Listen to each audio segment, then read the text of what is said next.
ሰላም ሰላም ቤተሰቦች፣ አራዳ ላይ ነው ያለነው። ፒያሳ ሞቅ ደመቅ ባለችው የጥንታዊቷ ከተማ እዚህ ጋር ሲኒማ አምፒር ነው ለአራዳ ሞል መግቢያ እየተስተካከለ ያለበት ሁኔታ ነው ያለው። እዚህ ጋር ደግሞ የኢትዮ ኤሌክትሪክ ህንጻ አለ ቤተሰቦች። ሲኒማ ኢትዮጵያም ይታየናል። እዚህ ጋር ቸርችል ጎዳናን ሞቅ ደመቅ ብሎ ሸብረቅረቅ ብሏል። እሱንም እንጎበኛለን። ይሄ ደግሞ ወደ 4 ኪሎ የሚወስደው መንገድ ነው፣ የፓርላማ ላይ የሚያወጣው ማለት ነው። እዚህ ጋር ደግሞ ጎላ ሚካኤል ፊት ለፊት ከቴዎድሮስ አደባባይ ዝቅ ብሎ ነው አራዳ ጊዮርጊስ ቤተክርስቲያን ነው። እጅግ በጣም በሚያምሩ ዛፎች የተከበበ ቤተክርስቲያን፣ እሱንም አብረን እንጎበኛለን። የምስራቅ አፍሪካ ግዙፍ ህንፃ የኢትዮጵያ ንግድ ባንክ ከርቀት ይታያል፣ እናየዋለን። ሰላም ሰላም ውድ ቻናላችን ቤተሰቦች እንዴት ናችሁ? ዛሬም በአዲስ ቪዲዮ ተመልሰን መጥተናል። ያለነው ደግሞ ወደ ፒያሳ አራዳ ጊዮርጊስ ፊት ለፊት ከሚኒሊክ አደባባይ ወደ አራዳ ሞል በሚወስደው መንገድ ላይ ነው ያለነው። ዛሬ እንግዲህ ፒያሳን እንቃኛታለን። የምሽት ድባቡን የምንመለከት ይሆናል። አራዳ ሌግዠሪ ሞል ደግሞ በመጠናቀቅ ላይ ነው ያለው። እሱንም እያየን እንሄዳለን። እንዲሁም ደግሞ እስከ ቸርችል ጎዳና ድረስ ያለውን የምሽት ድባብ እናያለን። አሁን ሰዓቱ ከ12 ሰዓት ተኩል በኋላ ነበረ። ያው የክረምት ወቅት እንደመሆኑ መጠን ያው ቶሎ አይመሽም። ለዛ ነው ሞር በዚህ ሰዓት እንደዛ አይነት ብርሃን የምናየው። ቤተሰቦች እንግዲህ እንደምታዩት ፒያሳ ባሶች አሉ በግራ በኩል፣ እንዲሁም ደግሞ ሰዎች ወደ የቤታቸው እየገቡበት ያለበት ሁኔታ ነው ያለው። ያው እንግዲህ አንበሳ ባስ የአዲስ አበባ በጣም የረጅም ጊዜ ታሪክ ያለው አንበሳ ባስ በግራ በኩል እናያቸዋለን። ከአራዳ ሌግዠሪ ሞሉ ፊት ለፊት ማለት ነው። ያው የስራ እስከሚጀምር ነው እንጂ ባሶቹ የአድዋ የንግድ ማዕከልና የአውቶቡስ ተርሚናል ውስጥ ነው የሚገቡት። ቤተሰቦች እንግዲህ ይህ ቪዲዮ ለብዙዎች እንዲደርስ ላይክ በማድረግ ጀምሩልኝ። እንዲሁም ደግሞ ሰብስክራይብ በማድረግ የቻናላችን ቤተሰብ ሁኑ። አዲስ አበባን እናስቀኛችኋለን ባላችሁበት ቦታ ሆናችሁ። እንዲሁም ደግሞ ሃይላይቱ ላይ እንዳያችሁት የአራዳ ጊዮርጊስ ቤተክርስቲያን በመታደስ ላይ ነው ያለው። እንዲሁም ሰሞኑን የገቢ ማሰባሰቢያ ፕሮግራም የቀጥታ ስርጭት አለ። መጨረሻ ላይ አካባቢ ደግሞ የአራዳ ጊዮርጊስን ግቢውን አሳያችኋለሁኝ። ሃይላይቱም ላይ አይታችኋል። እንግዲህ አራዳ ጊዮርጊስ በጣም በብዙ እድሜ ጠገብ ዛፎች የተከበበና አዲስ አበባ ውስጥ ካሉ ታሪካዊ ቤተክርስቲያኖች መካከል አንዱ ነው። አሁን በእድሳት ግንባታ ላይ ነው ያለው። ግንባታውን ለማፋጠንና ለማጠናቀቅ ቤተክርስቲያኑ ያዘጋጀው ከ26 እስከ 28 አሁን ሰኔ ማለት ነው የገቢ ማሰባሰቢያ ስነ ስርዓት አለ፣ በዲጂታል ፕላትፎርም ማለት ነው፣ በቲክቶክ በዩቲዩብ። ቤተሰቦች ያንንም እንግዲህ ለማገዝ እዛ ላይ ስንደርስ የተቀመጠ ቁጥር አለ፣ በዛ ላይ ማገዝ ትችላላችሁ። ቤተሰቦች መጓዛችንን ቀጥለናል። አሁን ወደ ፊት ለፊት እየሄድን ያለንበት መንገድ የኢትዮ ኤሌክትሪክ ህንፃ ያለበት ነው። ከሱ ጎን ደግሞ የሲኒማ ኢትዮጵያ አለ። ከዛ ወደ ቀኝ ደግሞ አራዳ ህንፃ አለ፣ ከአድዋ ሙዚየም ፊት ለፊት ማለት ነው። እንዲሁም ከአድዋ ሙዚየም ፊት ለፊት ከማዘጋጃ ቤቱ ጋር ደግሞ የአድዋ ሙዚየም በተገነባበት ጊዜ የተሰራ የአድዋ ጀግኖችን የሚያስታውስ ሐውልት አለ። ብዙ የውጭ ሀገራት ዜጎች እንዲሁም ደግሞ የውጭ ሀገር መንግስታት ሲመጡ የአበባ ጉንጉን የሚያስቀምጡበት ማለት ነው። እሱንም እናያለን። እንዲሁም ደግሞ ወደ 4 ኪሎ ሳይድ በራስ መኮንን ስንታጠፍ ደግሞ ሲኒማ ኢትዮጵያ ነው፣ ሲኒማ አምፒር አለ። ሲኒማ አምፒር እንግዲህ የሆነ የማሻሻያ ነገር እየተደረገበት ነው። የሆነ ፓርቱ ለአራዳ ሌግዠሪ ሞሉ መግቢያ የሚሆን እየተሰራበት ያለበት ሁኔታ አለ። እሱንም አሳያችኋለሁኝ። ቤተሰቦች ቅድም ያልኳችሁ የሲኒማ ኢትዮጵያ ፊት ለፊት የሚታየን ማለት ነው፣ ከመንገድ ስር ማለት ነው። እዚህ አካባቢ እንግዲህ በፊት የምናስታውሳቸው የመነጽር ሱቆች ነበሩ በብዛት። አሁን የመነጽር ሱቆቹ እዚህ የአራዳ ንግድ ማዕከል እየገቡ ነው ያሉት። እንዲሁም ደግሞ በአራዳ ፓርክ ውስጥ ብዙ አይነት የቢዝነስ እንቅስቃሴዎች አሉ፣ እዛም እየገቡ አሉ። የንግድ ማዕከልም ስላለው ማለት ነው። ፒያሳ እንግዲህ አመሻሿን ሞቅ ብላለች፣ ደመቅ ብላለች። እጅግ ዘመናዊና ንጹህ የሆነ ከተማ ነው አሁን የምናየው። ወደ ሲኒማ አምፒር እየደረስን ያለ ነው ቤተሰቦች። እዚህ አካባቢ እንግዲህ ደጎል አደባባይ ተብሎ የሚጠራው የነበረበት ነው ይህ አካባቢ ማለት ነው። አንዱ ወደ አራዳ ጊዮርጊስ የሚያስወጣው፣ ከዛ ወደ ቀይ ባህር ኮንዶሚኒየም የሚያስወርደው ወደ 4 ኪሎ እና እንዲሁም ደግሞ ወደ አውቶቡስ ተራ የሚያስኬደው መንገድ የነበረበት አካባቢ ሴንተር ላይ ማለት ነው።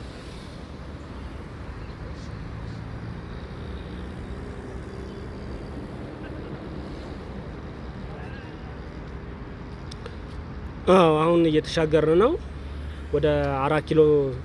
ትንሽ ሲኒማ አምፒርን ያለበት ሁኔታ አይተን እንመለሳለን ወደ አድዋ ሙዚየም፣ እንዲሁም ደግሞ ወደ ቸርችል ጎዳና በኤሊያና ሆቴል አድርገን እንሄዳለን። እዛ አካባቢ እንግዲህ በግራ በኩል ያሉ ቤቶች ስፔሻሊ በጣም ትልልቆች ናቸው። እንዲሁም ደግሞ ግንባታቸውን በጣም ያምራል። ለከተማው ትልቅ የግንባታ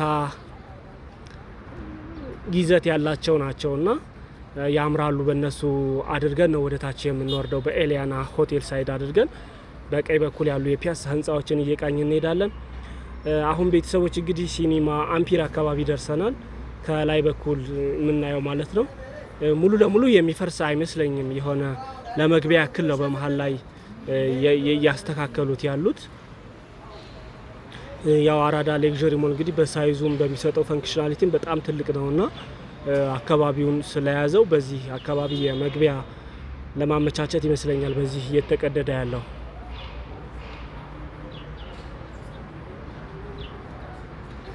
መሀሉ ላይ ነው እንጂ ከዳርና ዳር ያለው የሲኒማ ቤቱ አለ። በወዳ በኩል ያለው ምንም አልሆነ። ሙሉ ለሙሉ ይነሳ ግን እርግጠኛ አይደለሁም።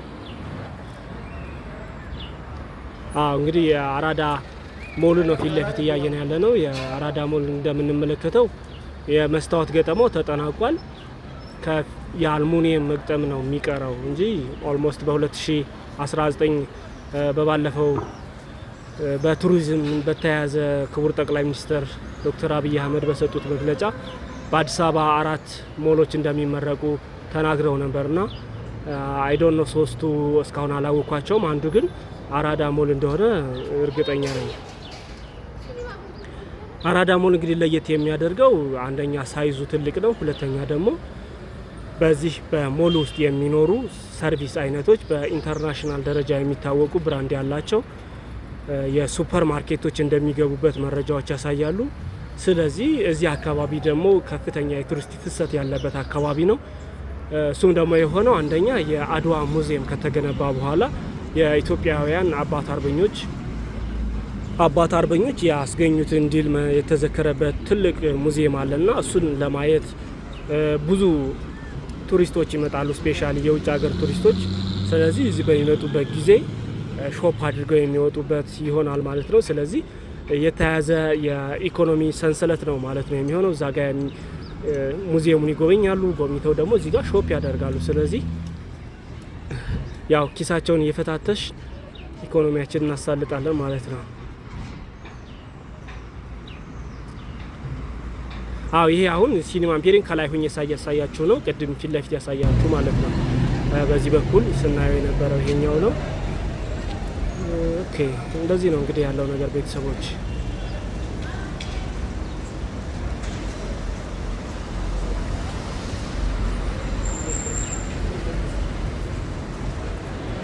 የአራዳ ፓርክ ደግሞ እዚህ ጋር ፊት ለፊት ነው ያለው። ስለዚህ እዚህ አካባቢ 3 ትልልቅ ፕሮጀክቶች አሉ ማለት ነው። ኦልሞስት የተጠናቀቁ አድዋ ሙዚየም ተጠናቋል ከአመታት በፊት። አራዳ ሞል በሚቀጥለው አመት 2019 ይጠናቀቃል።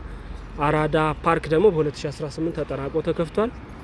ያው እንዳሳየኋችሁ ከዚህ በፊት አራዳ ፓርክ በቃ ለየት ያለ ነው። በጣም ብዙ የሀገር ውስጥ ጎብኚዎች ከዚሁ ከከተማም እንዲሁም ደግሞ ከክፍለ ሀገር የሚመጡ ኢትዮጵያውያን ቁጥር 1 በሚባል ደረጃ የሚጎበኙት ቦታ ነው። እንግዲህ አዲስ አበባ ላይ አሁን ብዙ ቦታ የሚጎበኙ ቦታዎች ሰዎች የሚያመሹባቸው ከልጆቻቸው ከቤተሰብ የሚዝናኑባቸው በጣም እየበዙ ስለሆነ ፓርኮቹ በዛ ላይ ብዙ ሰው ይይዛሉ። ሁሉም በየአካባቢው የሚዝናናበት ሁኔታ ነው ያለው። ይሄ ደግሞ የአድዋ ሙዚየም ነው ቤተሰቦቼ። የአድዋ ሙዚየምን መታችሁ ያልጎበኛችሁ ካላችሁ መጎብኘት ትችላላችሁ። ኢትዮጵያውያን በአድዋ ጦርነት ጊዜ የነበራቸውን ሙሉ ታሪካዊ ሁነት የሚያሳይ ነው። ስለዚህ ታሪካችንን ለማወቅ እጅግ በጣም ጠቃሚና ለሚቀጥለው ትውልድም የኢትዮጵያውያንን አልሸነፍ ባይነት የሚያሳይ ትልቅ ሙዚየም ነው። በፊት ኢትዮጵያ ውስጥ ወይም አዲስ አበባ ውስጥ ኢትዮጵያ ውስጥ እንኳን ብዙ አለ ታሪካዊ ቦታዎች። አዲስ አበባ ውስጥ ከሚጎበኙ ቦታዎች የኢትዮጵያ ብሔራዊ ሙዚየም 5 ኪሎ አካባቢ ያለው ማለት ነው። እንደዚህ በጣም ውስን ቦታዎች ነበሩ። አሁን ግን ብዙ እየተስፋፉ ለጥናትና ምርምር ሳይቀር የሚመጡ ሰዎች ብዙ ኢንፎርሜሽን የሚያገኙበት ሁኔታ ላይ ያለው። ስለዚህ አሁን ስለ አድዋ ጥናት ማድረግ የሚፈልግ ሪሰርቸርም ቢሆን ከውጭም ሆነ ከሀገር ውስጥ በግብአትነት የሚሆን ነው አንዱ አድዋ ሙዚየም ላይ የሚያገኘው ኢንፎርሜሽን ማለት ነው። ከዚህ በኋላ እንግዲህ ያለው ደግሞ ብዙ ሰዎች በጋራ የሚዝናኑበት ፋውንቴን ያለበት አካባቢ ነው። ፋውንቴኑ በስር በኩል ማለት ነው። እንዲሁም ደግሞ የውጭ ሀገራት መሪዎች በሚመጡበት ጊዜ ስለ አድዋ ታሪክ የሚነገርባቸው እንዲሁም ደግሞ በአድዋ ለተሰዉ ጀግኖች አበባ የሚያስቀምጡበት ቦታ አካባቢ እየደረስን ያለ ነው። ቤተሰቦች ከዚህ በኋላ ሞቅ ደመቅ ያለ ነው። የሰው ድባብ ደስ ይላል። እንድትጎበኙ ትጋብዛችኋለሁኝ። እኔ በጣም አመሰግናለሁ። ላይክ ካልተደረገ ላይክ አድርጉልኝ፣ እንዲሁም ደግሞ ሰብስክራይብ አድርጉልኝ። በአስተያየት መስጫው ሳጥን ደግሞ የሚሻሻል ነገር ካለ እንዳስጎበኛችሁ የምትፈልጉት ቦታ ካለ አሳውቁኝ፣ አስጎበኛችኋለሁኝ። ገና ኢትዮጵያን ሙሉ እዞራታለሁ፣ አስጎበኛችኋለሁኝ። እንዲሁም ደግሞ መጨረሻ ላይ ያለ ያልኳችሁን የአራዳ ጊዮርጊስ ቤተክርስቲያንን መጎብኘታችሁን እንዳትረሱ። እንዲሁም ደግሞ የእርዳታ ማድረግ የምትፈልጉ ካላችሁ በዛ የተለጠፈ ፖስተር አለ፣ እዛ ላይ አይታችሁ መርዳት ትችላላችሁ። አመሰግናችኋለሁ። መልካም ጊዜ።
እንዲህ ነው